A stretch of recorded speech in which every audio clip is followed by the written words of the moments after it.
Hi friends, how are you? A very good morning. So today is 4th June. चलिए देखते हैं आज क्या था। आज देखा होगा अपने पेज वन पे बहुत बड़ा बड़ा सस्टेनेबल डेवलपमेंट गोल्स के बारे में था। दिक्कत क्या आती है बच्चों को, ये मतलब जो नए एस्पिरेंट्स हैं उनको ये नहीं पता चलता है उसके अंदर से नोट्स क्या बनाने हैं, इंपॉर्टेंट क्या है फॉर प्रीलिम्स एंड क्या इंपॉर्टेंट है फॉर मेंस। देखिए क्या है, सस्टेनेबल डेवलपमेंट गोल्स को लेके कभी क्वेश्चन अगर आता है ना, तो डायरेक्ट क्वेश्चन आता है प्रीलिम्स में। और अगर इससे रिलेटेड कभी ऐसे डायरेक्ट नहीं पूछा जाएगा, इसके रिलेटेड आपको फॉर्डर यूज करने होते हैं इन योर मेंस एग्जाम जब आप अटेम्प्ट कर रहे हो। अब एग्जाम्स का ना पैटर्न बहुत बदल चुका है। They want your basics knowledge to come in the question जहां पे जरूरत है कि आप इसमें बेसिक को पुट करें।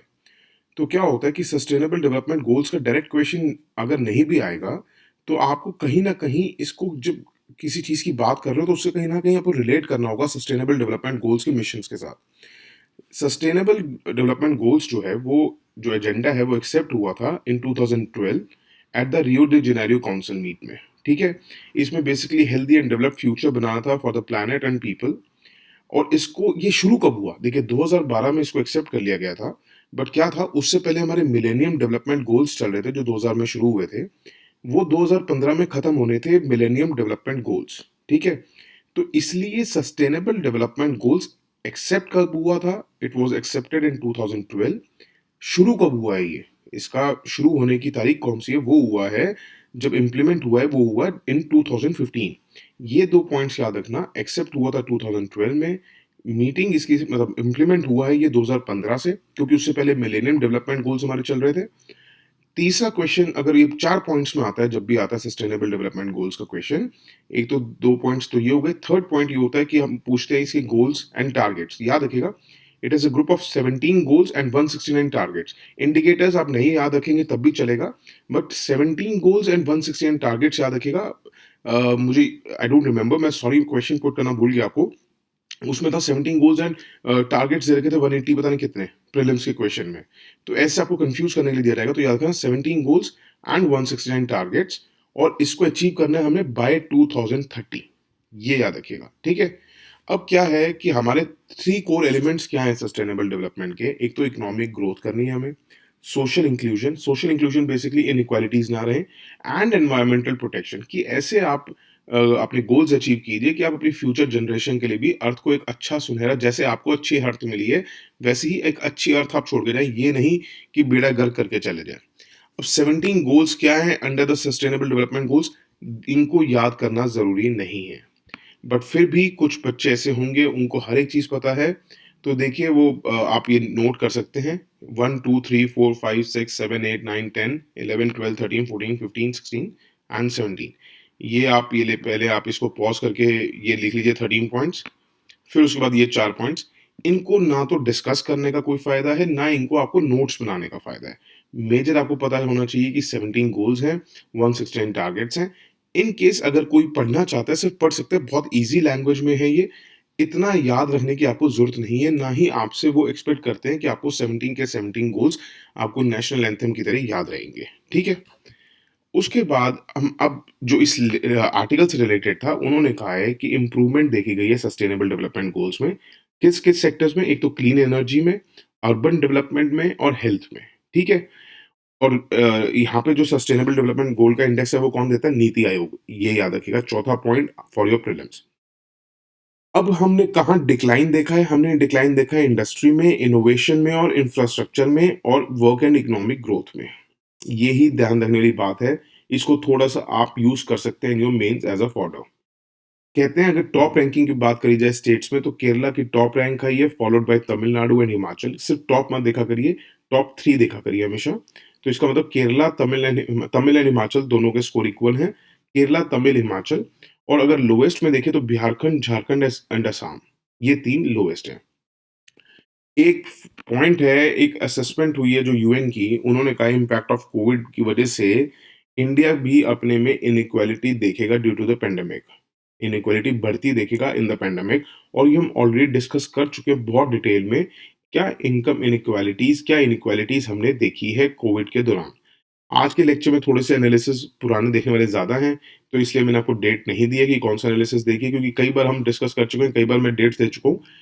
ठीक है। तो अगर आप कहेंगे पहले आप अपना वो कंप्लीट करिए, मुझे वो कर देना, पिंग कर देना, मतलब कमेंट कर देना। मैं आपको कल ये डाल दूँगा कि हमने income inequalities impact of Covid में हमने क्या-क्या देखा था, ठीक है?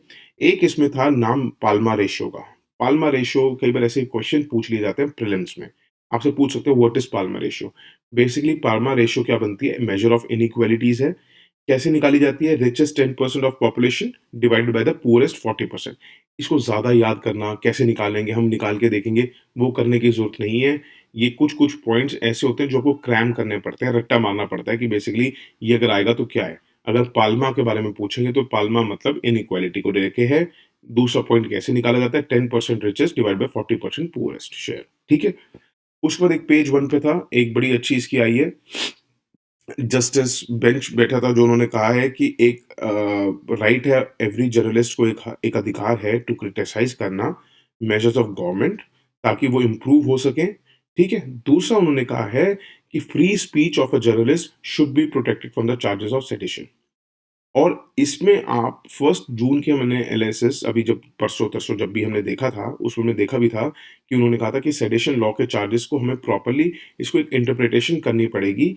क्या ये प्रिंट मीडिया पे या जो डिजिटल मीडिया है, उन पे ये रोकथाम ना डाले, एक फ्री स्पीच का अधिकार दे। ठीक है?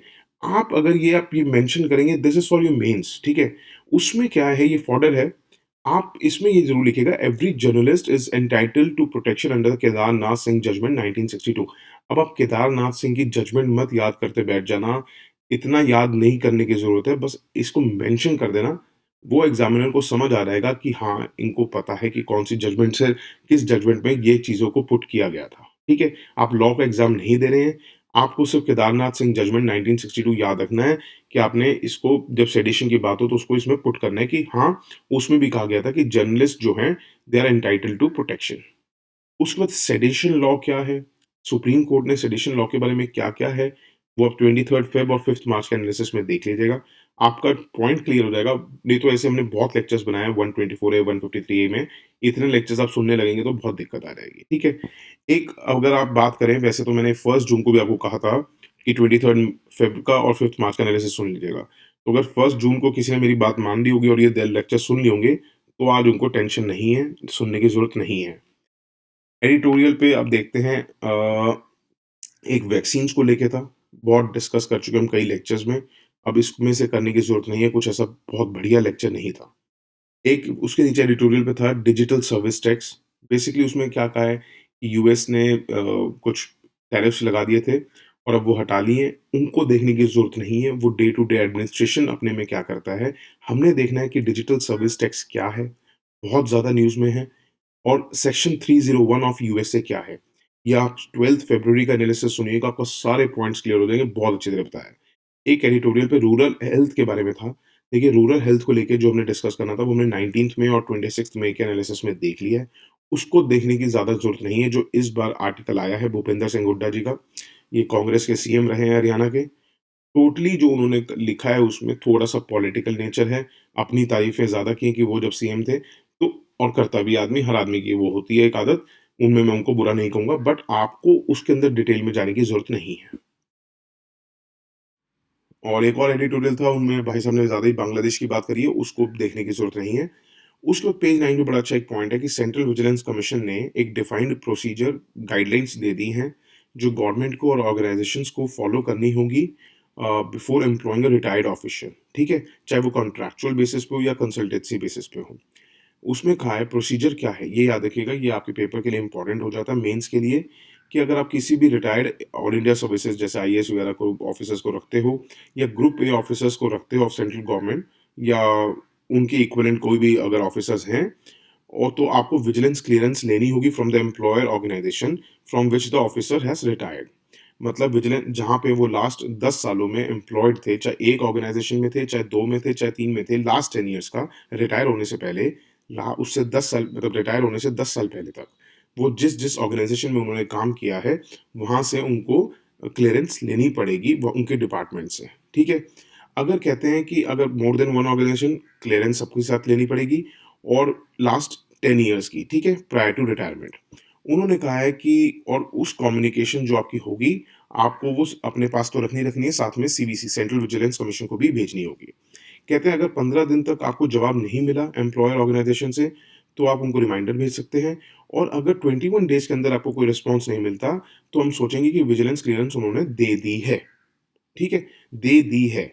और अगर उसके बाद अगर एम्प्लॉय जो है, जो भी ऑल इंडिया सर्विस ऑफिसर्स वगैरह किसी को भी अगर आप रखते हैं, और उसके बाद पता चलता है कि वो किसी विजिलेंस रिलेटेड मैटर्स में या कहीं से clearance vigilance point of view से नहीं मिली थी और उसमें इन्वॉल्व है वो, तो कौन जिम्मेवार होगा? जो उसकी एम्प्लॉयर ऑर्गेनाइजेशन होगी पहले की, जो रिटायर होने से पहले जहाँ पे वो ऑर्गेनाइजेशन होगी, वो रिस्पॉन्सिबल होगी for all the consequential actions. ठीक है, मतलब आपको क्लियरेंस मिली है 21 दिन के अंदर तो ठीक है, नहीं तो वो डीम्ड मानी जाएगी कि हाँ आपने क्लियरेंस दे दी है। और उसके बाद पता चला कि कोई भी विजिलेंस इंक्वायरी उनके ऊपर चल रही थी, तो उससे रिलेटेड जो भी इंक्वायरीज होंगी वो होंगी उनकी एम्प्लॉयर ऑर्गेनाइजेशन से। और कहते हैं कि इन केस जो रिटायर्ड ऑफिशियल्स जो हैं फुल टाइम या कॉन्ट्रेक्चुअल असाइनमेंट्स ले रहे हैं प्राइवेट सेक्टर में, उनको ऑब्जर्व हम देख रहे हैं कि कूलिंग ऑफ पीरियड बेसिकली क्या होता है कि आपको रिटायर होने के कुछ दिन तक आपको काम नहीं करना है, कोई प्राइवेट ऑर्गेनाइजेशन में काम नहीं कर सकते हैं। नहीं तो ये होगा ना कि अगर आप काम कर सकते हैं, तो आप सपोज करिए आप जब रिटायरमेंट के करीब हैं, तो आप कुछ प्राइवेट सेक्टर्स को हो सकता है फ़ायदा उठा दो। पता चले आप कैबिनेट सेक्रेटरी हैं या आप कोई चीफ सेक्रेटरी हैं किसी स्टेट के, और आप वहाँ की प्राइवेट ऑर्गेनाइजेशन को फ़ायदा उठा दो कि भैया मेरे रिटायर होने के बाद मैं तुम्हारे यहाँ डायरेक्टर या कुछ भी लग जाऊँगा। तो कहते हैं कूलिंग ऑफ पीरियड आपको ऑब्जर्व करना होगा। ठीक है, उन्होंने कहा है कि गवर्नमेंट ऑर्गेनाइजेशंस को कि एक रूल्स बनाइए कि ताकि पक्का हो जाए, इंश्योर हो जाए कि कूलिंग ऑफ पीरियड जो है ऑब्जर्व किया जा रहा है। एक पेज 10 पे था पूरी वर्ल्ड बैंक की रिपोर्ट, उसमें क्या-क्या है प्रीलिम्स का एक फैक्ट है, याद रखिएगा कि हिमालय की, काराकोरम की और हिंदू कुश की माउंटेन रेंजेस जो हैं, उनके ग्लेशियर्स जो हैं मेल्ट हो रहे हैं faster than the global average. याद रखिएगा कि इन 3 जगह के जो ग्लेशियर्स हैं वो मेल्ट हो रहे हैं faster than the global average. ये प्रीलिम्स फैक्ट है। दूसरा प्रेजेंस फैक्टर है ब्लैक कार्बन। ब्लैक कार्बन क्या है? बेसिकली एक शॉर्ट लिव्ड, मतलब बहुत कम टाइम के लिए रहता है, बड़ी जल्दी खत्म हो जाता है ये, और सेकंड लार्जेस्ट कंट्रीब्यूटर है for warming the planet behind carbon dioxide. सबसे पहला कंट्रीब्यूटर कौन सा वार्मिंग में? कार्बन डाइऑक्साइड, उसके बाद है ब्लैक कार्बन। और कई ग्रीन हाउस गैसेस एमिशंस ऐसे हैं, ग्रीन हाउस गैसेस ऐसी हैं जो हम बहुत जल्दी खत्म नहीं होती, बहुत टाइम तक हमारे एटमॉस्फेयर में रहती हैं, मगर ब्लैक कार्बन क्या है? Quickly washed out. ठीक है, और बड़ी जल्दी हम इसको एलिमिनेट कर सकते हैं क्योंकि एकदम एकदम खत्म हो जाता है। तो अगर हम इसकी जनरेशन ही खत्म कर दें कि ये जनरेट ही ना हो, तो हम इसको खत्म कर सकते हैं अपने एनवायरनमेंट से। तो ये भी प्रीलिम्स का फैक्ट है, मेंस के लिए क्वेश्चन नहीं है, प्रीलिम्स का बहुत अच्छा फैक्ट है, याद रखिएगा, इसको अच्छे नोट्स बना लीजिए। दूसरा क्या है, कुछ मेजर्स हम कौन-कौन से ले रहे हैं 20 का ब्लैक कार्बन एमिशंस को रोकने के। एक है फ्यूल एफिशिएंसी स्टैंडर्ड्स व्हीकल्स के लिए बनाना, क्योंकि यही व्हीकल से बहुत ज़्यादा निकलता है ब्लैक कार्बन। डीज़ल व्हीकल से बहुत निकलता है, तो उसको हम फेजिंग आउट कर रहे हैं, प्रमोट कर रहे हैं इलेक्ट्रिक व्हीकल्स। और हम एलपीजी यूज़ करा रहे हैं फॉर कुकिंग। आपने देखा होगा, नहीं तो जो हम वुड जलाते हैं या वो गोसे जलाते हैं, उसमें से ब्लैक कार्बन बहुत निकलता है, वो लेडीज़ के लिए भी खतरा है।